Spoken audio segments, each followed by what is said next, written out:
So I want to thank Gregor personally and just let everybody know that Gregor is not a fair weather friend. He's been a friend of our school for a long time, contributed to the beginnings of our integrity education work, and also the university, as John mentioned, he is instrumental in introducing us to the possibility of this integrity education project with Siemens, and we want to thank him for that. And he reflects something that's clear. I mean, whether it's a big company or an entrepreneurship, character is important, and he reflects the very best in that regard. So thank you, Gregor, very much. And again, we're now going to turn to the contribution of research, of integrity education research for business, which is also quite an important activity for our school and a key part of this project. So I'd like the various members of our panel to please take their seats up here. Paul Haywood of the University of Nottingham, Peter Hardy, Davide Torsello, and Noemi Alexa. And Peter asked me to be the moderator for this.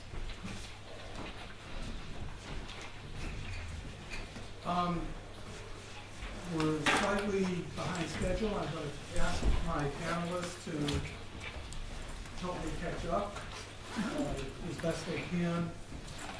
And I will not spend any time on the bios except for our first speaker. We have some prepared presentations in the beginning, and then we'll have some dialogue. Is that, I guess, how we should work it? And I'd like to start, if I can, with our special visitor, Paul Haywood. I will tell you a little bit about Paul since he's new to CEU and CEU Business School. Welcome to our institutional camp. He gave a very fine research seminar earlier today. He is the Executive Dean of the Faculty of Social Sciences and Francis Hill Professor of European Studies at the University of Nottingham. I'm told, I was shocked to hear this being Dean, that the deans of the business school report to the Faculty of Social Sciences. I told him I didn't know if that was such a great idea, and had some suggestions which he didn't follow. So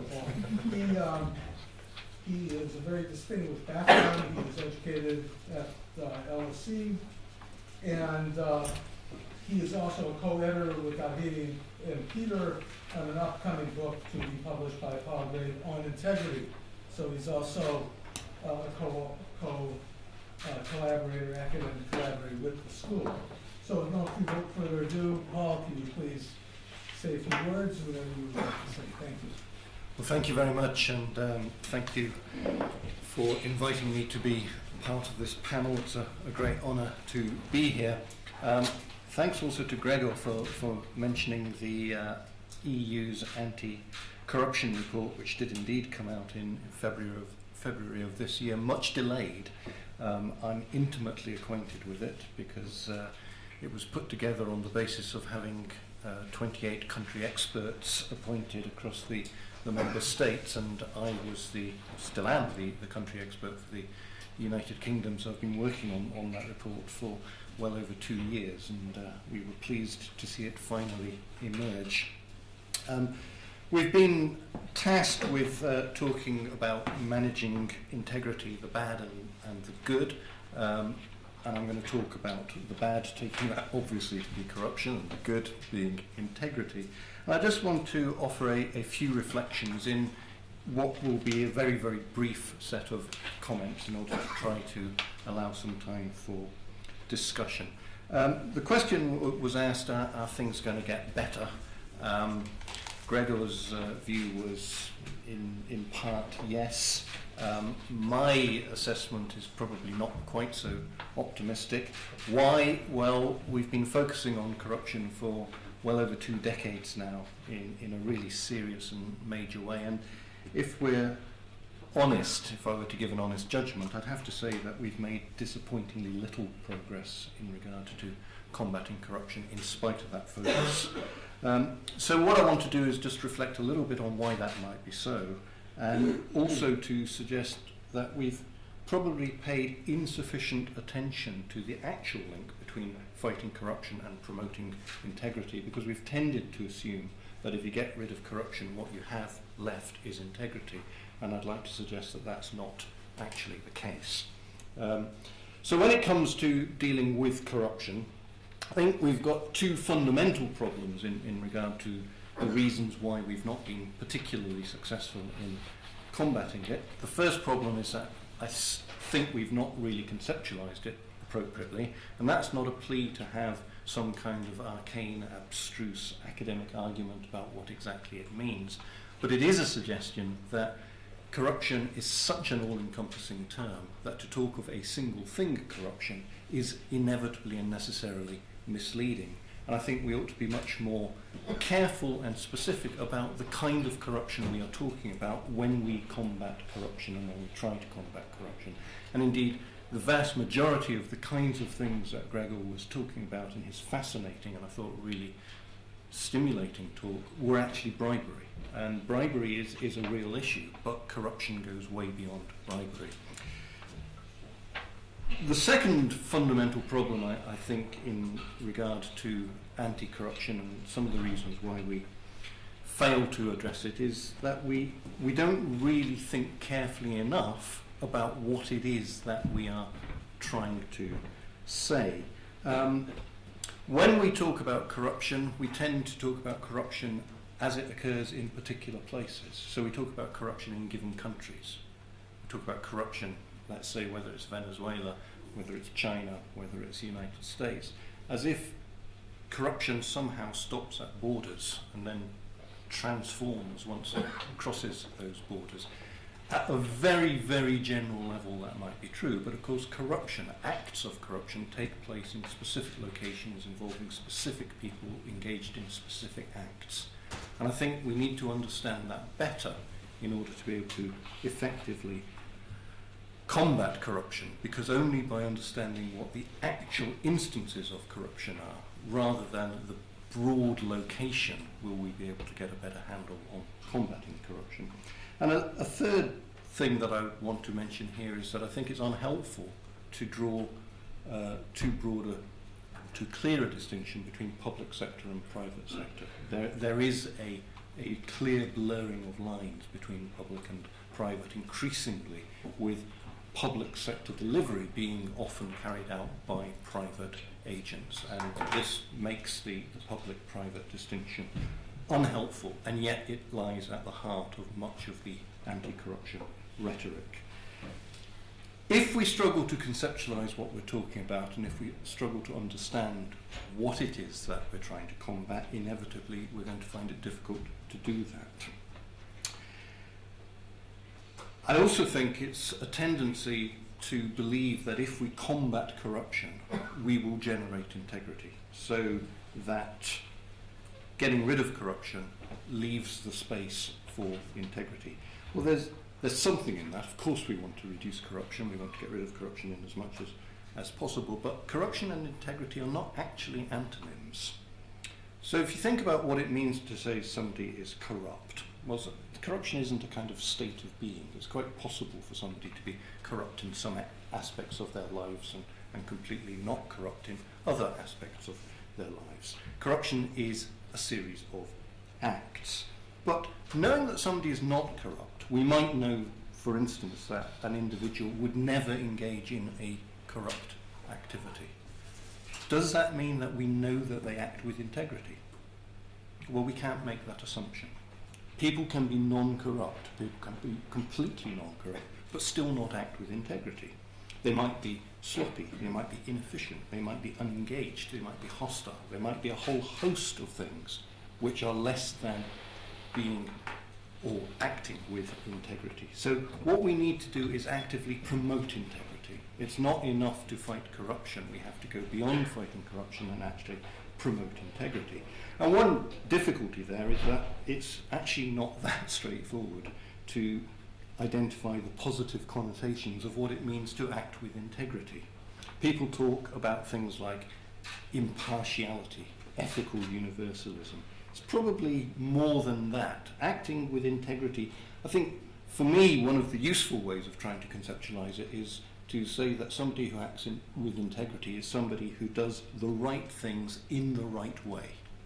Now that inevitably begs some questions, but the right thing in the right way captures the sense that to act with integrity means more than simply not acting corruptly. Fundamentally, acting with integrity is about acting in accordance with appropriate values. And the appropriate values which are governing values in terms of the enterprise or the activity that the person is involved in. And of course it's very difficult to legislate values. Values need to be internalized, they need to be genuinely felt, they need to be genuinely believed in. Why does that matter? Well, it matters because in large part, in large measure, when we talk about anti-corruption, there's a tendency to approach the issue of anti-corruption via rules and regulations. We increasingly talk about anti-corruption legislation and look at ways of legislating against corruption. Now, of course, we need rules and regulations. They're absolutely fundamental. But we need to understand better how and when they work and how those regulations get internalized by the people that they are applied to. Corruption scandals often generate a regulatory response.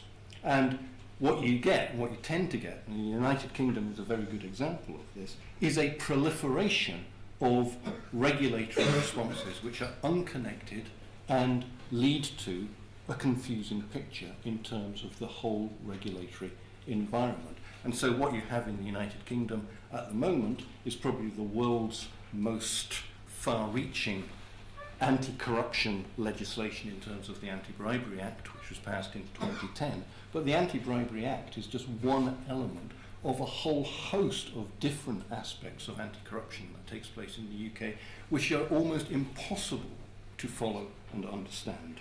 And the risk of a lot of this is that such regulation not only creates a very confusing picture, but actually runs a real chance of upsetting people who do act with integrity. And one of the things that I think is important that has come out of research that's been done into the way that people actually behave is that for those people who do act with integrity, the kinds of overbearing regulation which sometimes gets put in place in order to try to ensure that no corruption takes place becomes intrusive, unwelcome, even counterproductive. It is felt as an insult, and particularly for some people it's felt as an attack on their professional values. So we've got to be very careful about the balance that we strike between a regulatory framework to support anti-corruption efforts and the promotion of integrity and allowing integrity to flourish. One of the things I've been involved in recently is working very closely looking at the internalisation of values in the senior civil service in the UK. Why the senior civil service in the UK? Because historically it's been seen as one of the civil services in the world which is most associated with integrity, the so-called Haldane principles, the belief of working closely to support government. That's fallen into disrepute quite significantly over the last 25, 30 years. I think there are very specific reasons that can be pointed to for that having happened, but some of it is to do with the approach to the way that values are being inculcated in the civil service. When we've asked the question amongst senior civil servants about what is the most effective way of ensuring that integrity takes place, two things come through straight off. One of them absolutely reinforces, and I think this bears repeating endlessly what Gregor was saying, was that it's the top that sets the tone. It's the leadership that is absolutely critical in ensuring that integrity gets internalized throughout a organization's structure. And if you don't have trust in the integrity of leadership, then you're almost bound to fail to get integrity at lower levels. And one of the things I think we've seen recently, and a lot of it is to do with compensation packages for senior leaders, is that people have lost trust in leadership. in a whole range of areas. It's not just political leadership, it's leadership across a whole range of different areas. The second thing that is particularly important with regard to promoting integrity is to lay stress on values rather than compliance or rules. So it's about trying to ensure that people understand why they should behave in particular ways rather than simply insisting that they do, so that those values get internalized rather than rules being imposed. That's all I wanted to say. Thank you very much.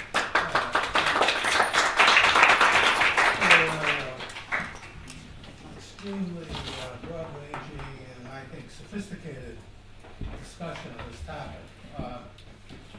We'll have time later to ask questions, but I'd like to ask my colleague Peter Hardy to talk more about our research and how it's contributing. Thank you, Mel. You will see that sometimes I will reinforce what has been said till now, both by the keynote speaker and also by my colleague. But sometimes I may contradict, and I will show you some results of our own research and how does it influence our work on a new innovative curriculum. Let me start with saying that usually business ethics teachers, integrity educators have their values and their pet projects, pet ideas that they want to convey to the students, which is nice. But we also see that there is a constant re-emergence of loss of integrity. WorldCom was mentioned, Enron, everybody knows about it, Europe, Pharma, Siemens, just to name a few. We also know that even the financial crisis is linked to loss of integrity for many reasons, which are true. So the question is really around always that why do we teach integrity or business ethics if it has no impact? Or at least, I would say, it has a little impact. So we try to reverse the process. And we were also interested in the demand side. We wanted to know that business leaders who are really interested in integrity culture and want to create or maintain an integrity culture in their own companies, what would say that what is their demand for the type of knowledge and the type of skills a freshly minted MBA person should have and should bring to that company. So we called together focus group meetings with executives from Hungary and the nearby region, and they helped us frame the question, what to ask from the rest of the world business leaders. So we created a global executive integrity survey. We reached out to over more than 3,000 executives. Well, from a scientific perspective, we received around 400 answers, which is quite a good return and already statistically relevant. So then we started to process what are the results and what are the lessons learned from this survey. So I will say that there are certain good ideas that we learned from the survey. First of all, I would say that there is a genuine interest in integrity issues among top managers. In the survey, there were many open-ended questions as well, and we got tremendous amount of thoughtful, even sometimes long answers about the ideas of these managers. So it showed that they took the time and they have an interest. It was also true that we realized, and that was mentioned several times by Gregor and also Paul and even Mel, that top leadership's commitment is important. They understand that without that, it wouldn't work. And a third of the good that I can mention is that they singled out employees, saying that training the employees and shaping the mindset of the employees is very important. And also sanctions are important in doing that. So these were the good ones, but we also got the bad ones. And here maybe I come to an issue which will somewhat deter from the previous ideas that you heard. If I want to put it bluntly, I would say that the real problem is that managers, even those who are committed for integrity, do not consider integrity as a management problem. Okay? It's not a management issue for them. Paul mentioned that it's a value issue. Yes, many of them consider it as a value, as an ethical problem. And most of them consider it in isolation. And that's something we have to consider very seriously. If there is a loss of integrity situation, they try to consider it as a lack of ethics, a lack of personal integrity, but not really considering it as a consequence of the whole business process. Gregor made a few very important points to show that how much depends on really the organizational structure and the procedures at the company. And this survey just reinforced that this is vitally important. Also, which sounds almost natural, that in the mindset, and because it is linked only to values and it is seen in isolation, they don't really connect it to business and financial performance. Neither in the way how does it influence the financial performance of the firm or the long-term financial survival of the firm, but also they don't care about whether integrity issues are built into the financial compensation of the top leadership or even on the lower managers. So it's again this kind of isolation which is a problem here. So I think that gave us enough material to think about how to redesign this integrity education. And I want to mention you what we actually did.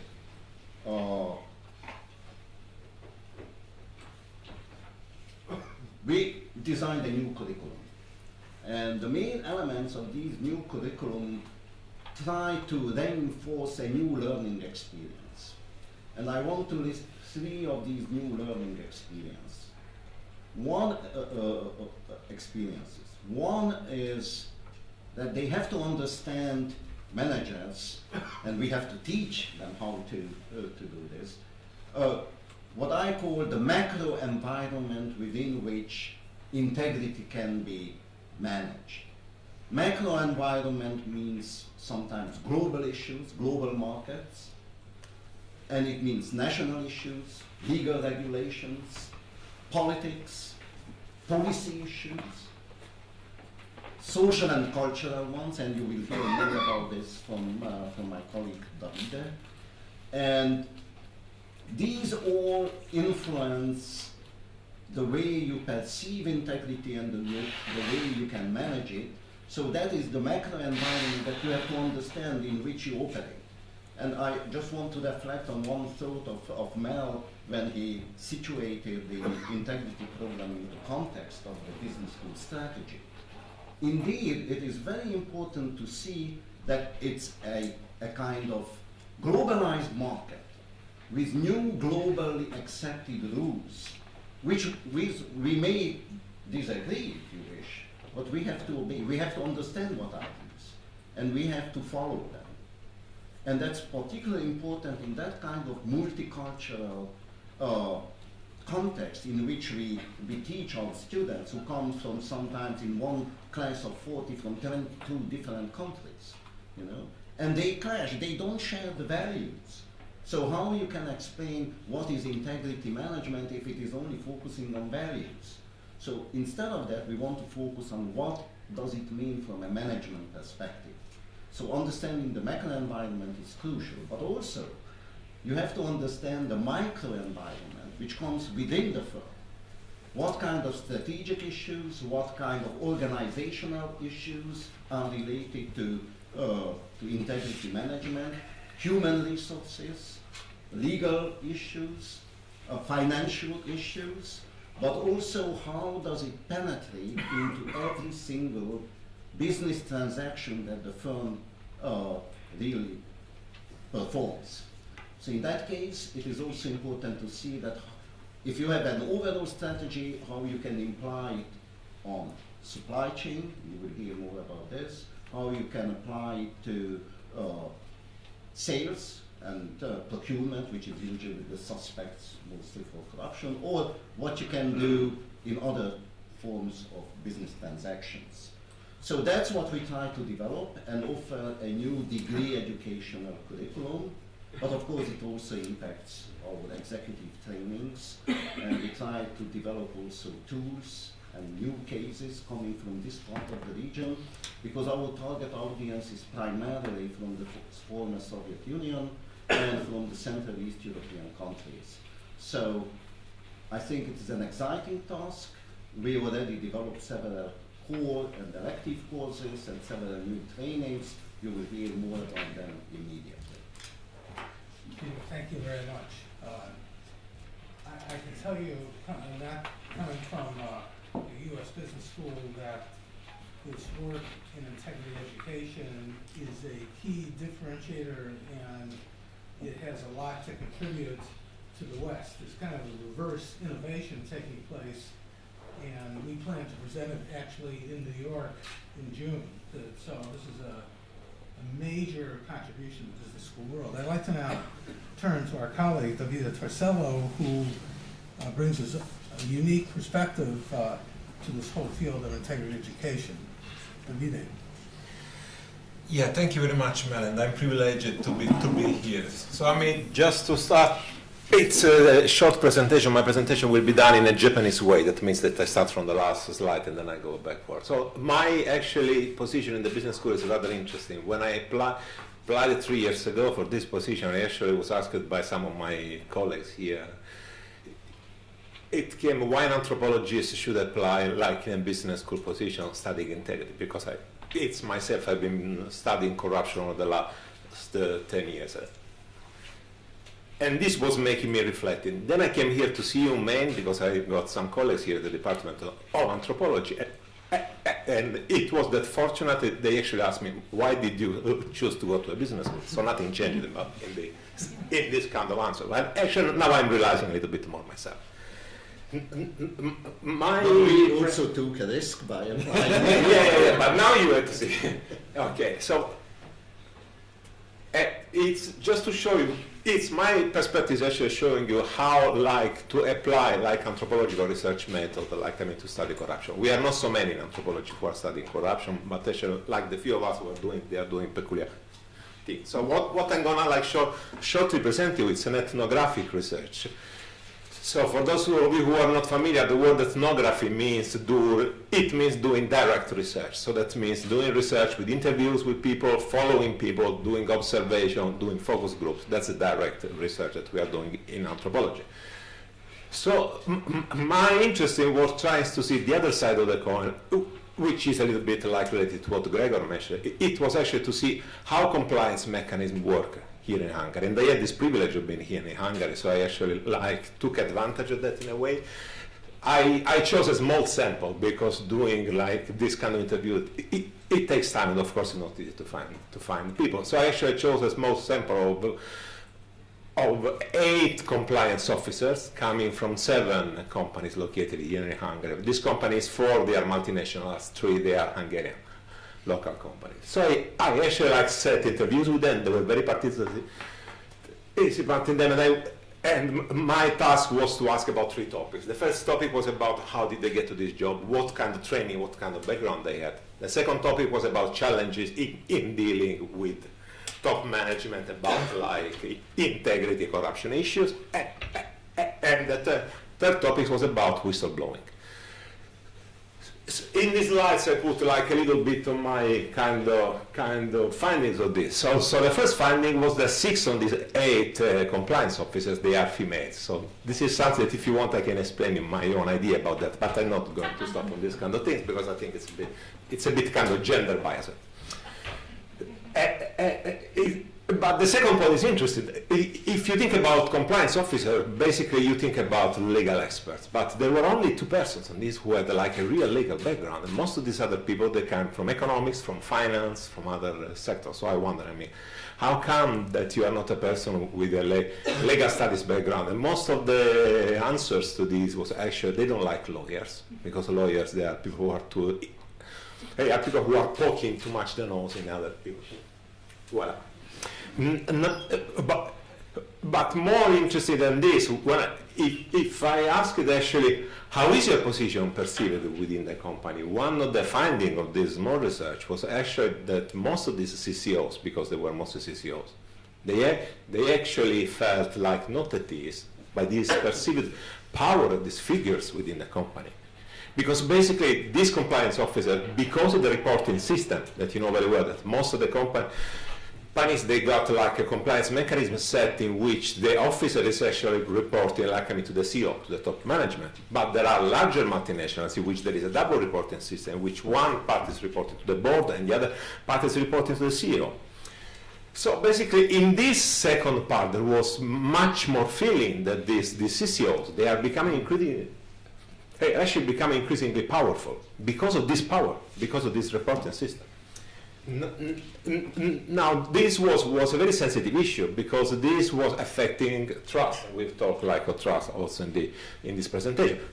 It was affecting trust in the companies. Some of these officers, they told me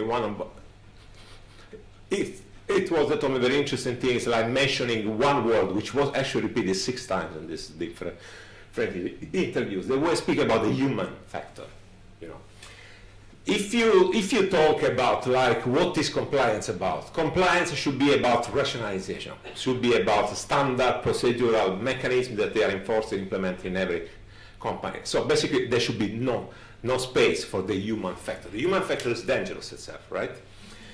But on the other hand, most of these compliance officers who operate in Hungary, they told me that without being able to successfully establish trust in their company, people would not talk to them.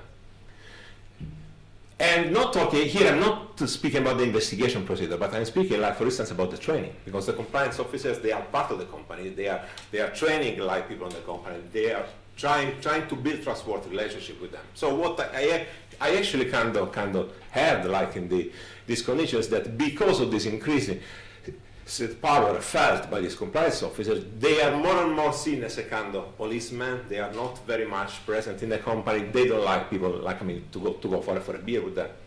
Things like this. That's why they are investing a lot in this kind of trust. They are actually doing something which for compliance mechanism standards should not have been done, which means to invest in this human relationship within your company. But they feel that they need to do that, because without that, they don't have trust in the company.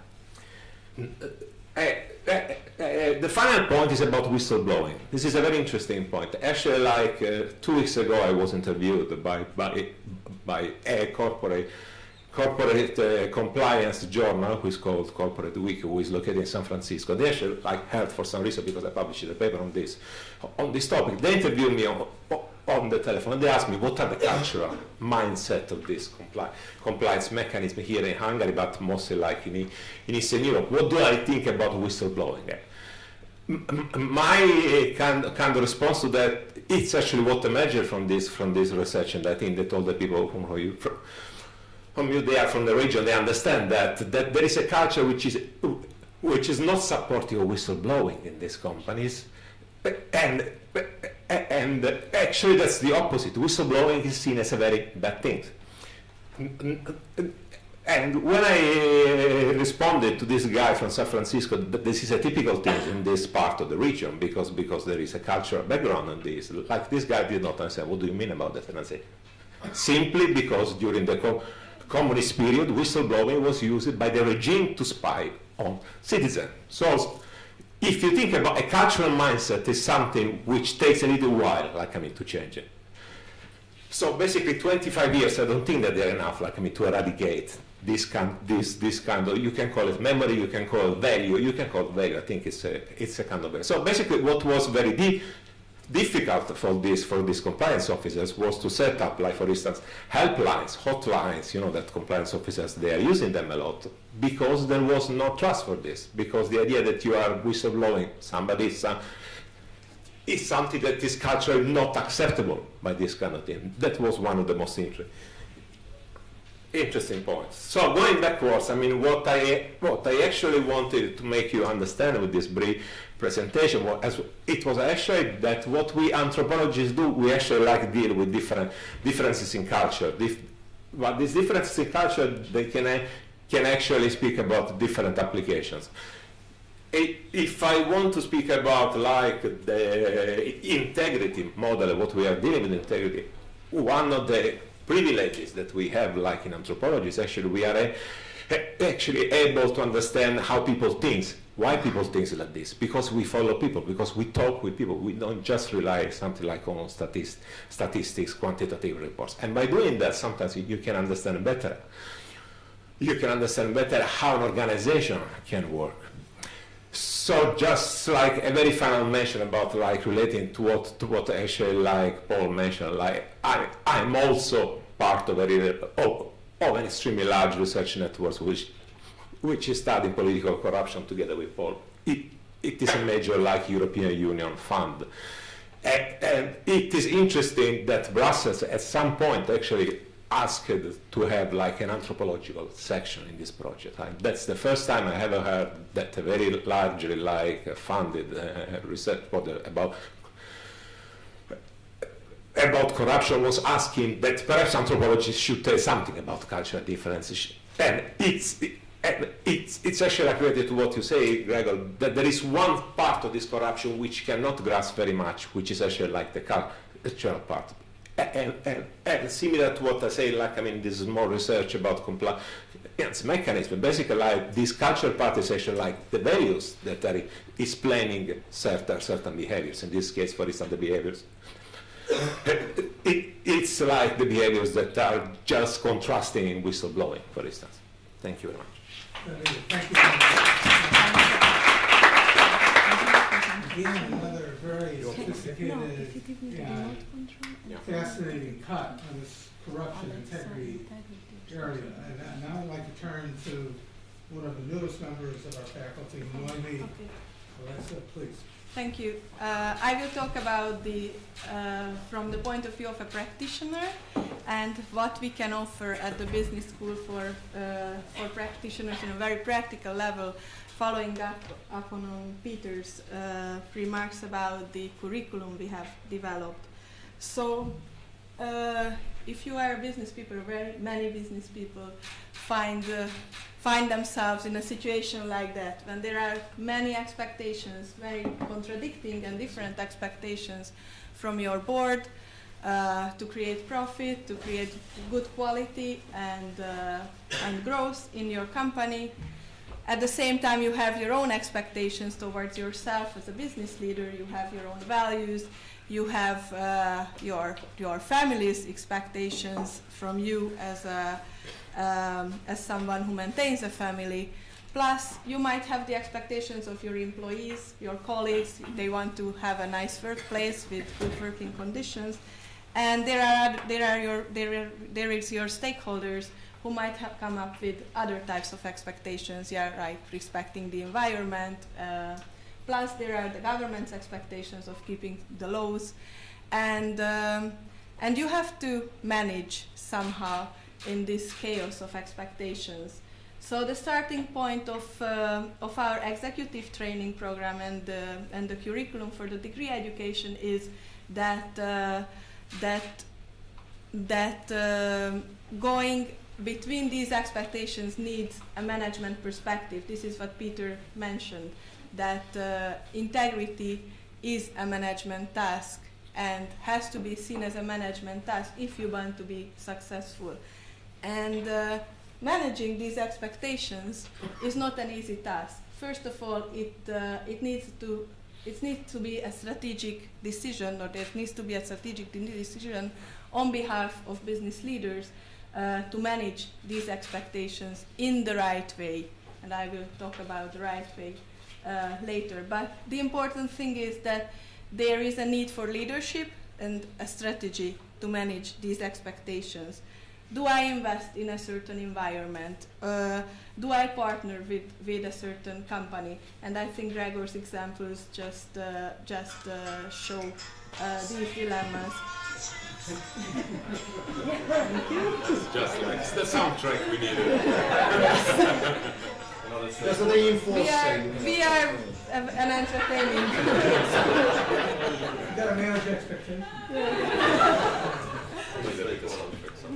The other type of decision you have to make is how you share these values or your strategic decision within your organization. And this, there you have very basic questions like, will you control your employees to a very large extent, or will you ensure an open culture in your company? Will you go for deadlines, like doing everything very quick? Or will you go for strict compliance to all laws or regulations? Will you need 7 signatures to a procurement procedure so that everything is very transparent and very clean? Or you want to be a flexible and efficient organization that can procure in time? And these are the types of questions that we would like our students to be able to answer. We don't think that there is a good or a bad answer. It's not black or white, but what we want to provide is the tools, the examples, and also the experience that we have to share with them, so that they are able to decide on their own, depending on the environment where they work, in the sector where they work, and depending on their personal values, of course. We have the integrity curriculum framework for MBA and executive MBA students, and as Peter mentioned, we also have executive trainings developed. One type of training is for C-suite executives, and the other type is for middle managers. And what we teach in these trainings, besides the general things about integrity and corruption and global trends, we try to be innovative and very practical. Innovative in the way that we try to find what is interesting for business leaders, especially for C-level executives. They attend so many types of trainings that probably there are very few areas that haven't been touched upon. One of them is down raid investigations.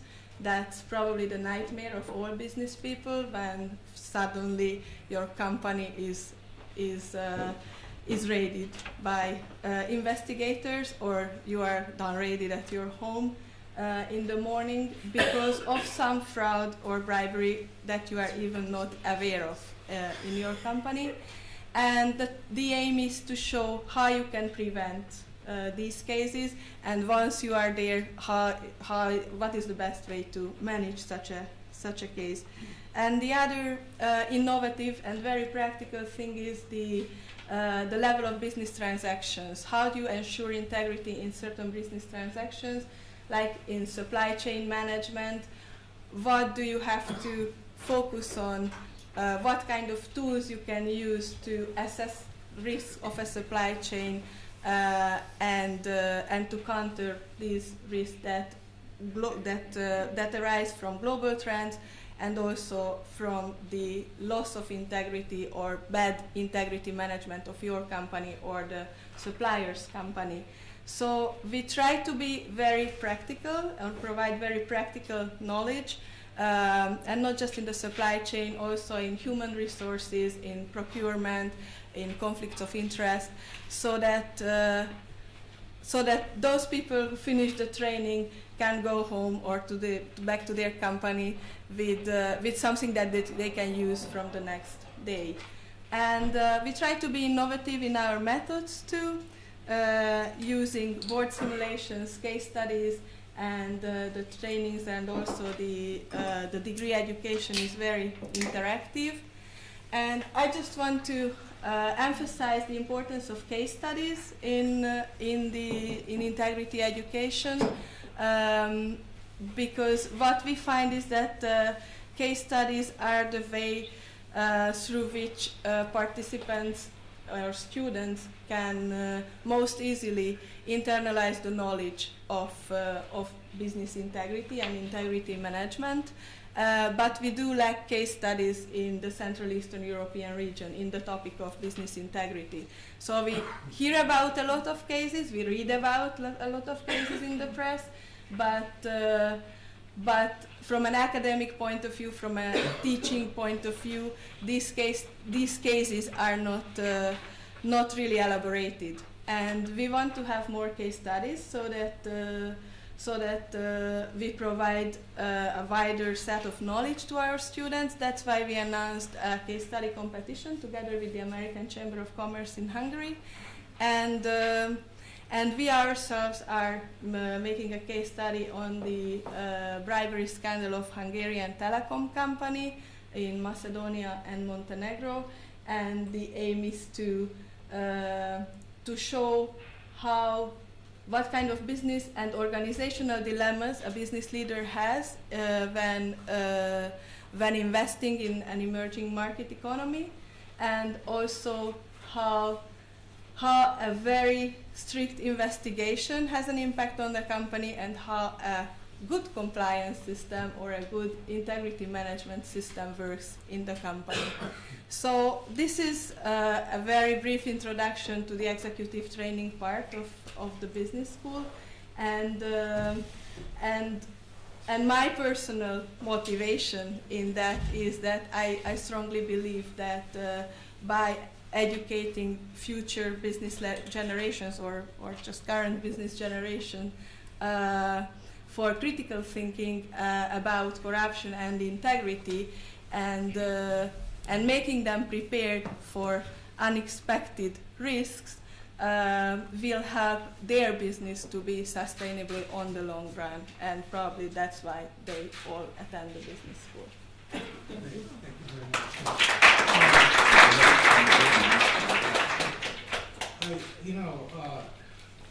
I just want to say that this discussion is not only sophisticated, but it's state of the art. The way we're looking at integrity and these different dimensions that have been expressed, the executive education and case method commitment that we have is, I think, unique. And because of the intensity of the need here, the extreme nature, we think we will have an impact in the West. It's, as I said before, the kind of work that Noemi mentioned is something we are going to collaborate with our colleagues at business schools all over the world, not just in this region. And this is a key part of the strategy of CU Business School, the kind of thing that was discussed. And I think it really represents, as I said before, the state of the art. I would like to just open this up for a couple minutes of any questions or comments what you heard. This was, there was a lot expressed in the past hour or so. Is there any comments here or questions? Gregor, please, we don't have a lot of time, but please. No, I have a question for David. I think it was 2 years ago or so, we were sitting in a room and talking about the whistleblower connotation in different languages, and your difficulty in translating it in different, I think you mentioned Japanese. Yeah. Even without going to Japan, just translating into German, literally, whistleblowing means verpfeifen, which is a very negative connotation. So you may have noticed I've not used the word whistleblowing, and I was wondering what you think about trying to get away from this very Anglo-Saxon use and expression, and Paul might want to have to say, because it will be in Europe and other countries, it will be very difficult to have the whistleblowing. Therefore, let's try to get away. Is it possible to get away from that loaded expression to something which is different and less dangerous? Well, very, it's a very good point, and actually, it's like similar to myself, because being an Italian, we don't have an Italian correspondent like this. The only Italian is spia, which is spy. So basically, it is dangerous because this is also telling a little bit. I mean, we had like a nice discussion today with Paul, but it's also telling a little bit of a bit kind of imposition of this kind of word, this kind of concept, which don't belong, like, I mean, to local languages, to local people. what I did 2 years ago, I did like a small survey among like CEU students, because here we are privileged, we got a lot of students from different countries, and I actually like asked them to compile online a small survey of 5 questions. One of the questions, could you actually translate me whistleblowing in your own language, and could you give like a literally kind of definition in English? And they had like very. And the interesting thing is that from these 27 languages I got, like there were only 7 or 8 which were able to translate that, because most of the team were like very strange sayings, like take out the garbage or things like this, for instance. But there was nothing like really showing this idea of whistleblowing. Yeah. Anders. Yeah. Well, reporters have an even worse connotation in this region. So at least whistleblowers are something that's almost nonsensical in this region. We don't know what it means. But I'd like to raise a different question. We dropped a number of companies and bad apples, both in Europe and maybe in the United States. And we know now why they are bad apples. But my question is, and I don't need any answers, are we sure that the good ones are so good? And if some of them are good, why are they good? If others only look good, why do they look good? And I just wanted to raise this question. I work in this business for 25 years, mostly in Hungary in the last 20 years, and I'm not saying that I know other apples from inside, but I think what we should ask questions not only the bad ones, but about the good ones.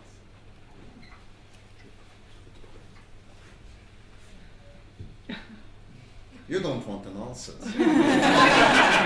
You should provide some names, right? At this point. Chris? Stand up and shout. So Mike comes.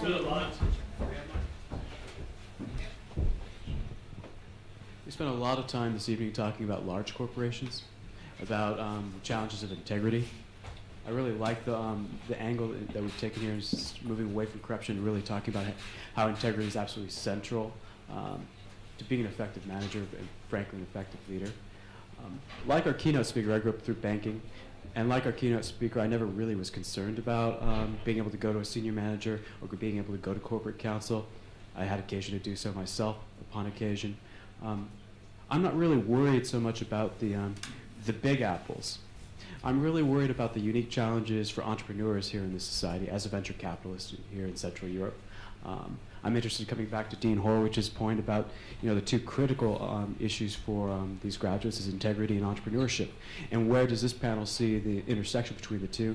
And aside from being wonderful role models, quite frankly, and mentors, no doubt, to your graduates, what are you doing today to help those graduates who do intend to become entrepreneurs? Because I tell you, the things I see the kids here going through, I mean, it pales in comparison to what I've seen, what a typical entrepreneur in San Francisco or London has to face. I mean, the challenges, the balance of power between the investor and the entrepreneur, the balance of power between the supplier or the buyer and the entrepreneur. I mean, these are not challenges that are typical outside of this region. I think it speaks to Dean Horwich's point about where some of the things that happen here, sadly, are are an educational opportunity, not just for students in this region, but in the States as well. Thank you.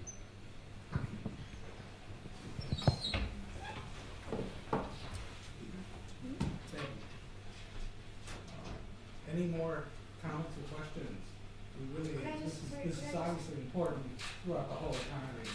Please. Could I just refer to the production question? I'm so glad that it has been asked. And I'm not saying that I know the perfect answer, and I'm not saying that we're good at all, but there are some companies who are trying at least, and I'm here representing Telenor, who's been trying, and actually I'm here to learn because I'm in charge of a yearly internal education program to educate employees how to be more integral and apply integrity practices. So I'm not saying I know all the answers, and maybe not all our practices or programs are perfect yet, but I'm sure there are a lot of companies who are actually trying. So.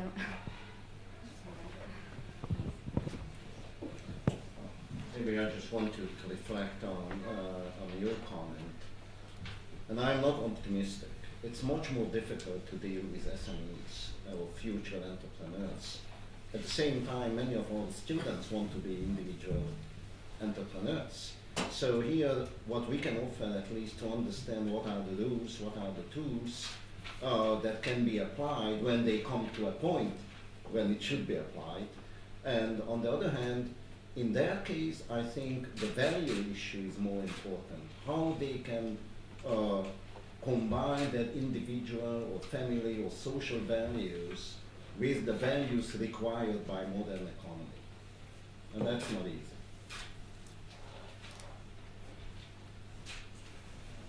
Okay, this was a terrific session, and we're a little bit behind, so I want to thank the panelists for sort of an outstanding dialogue, outstanding conversation, which I hope will continue. Let's go for only 10 minutes, take a break for 10 minutes, come back at 7:30 sharp. Okay? Before you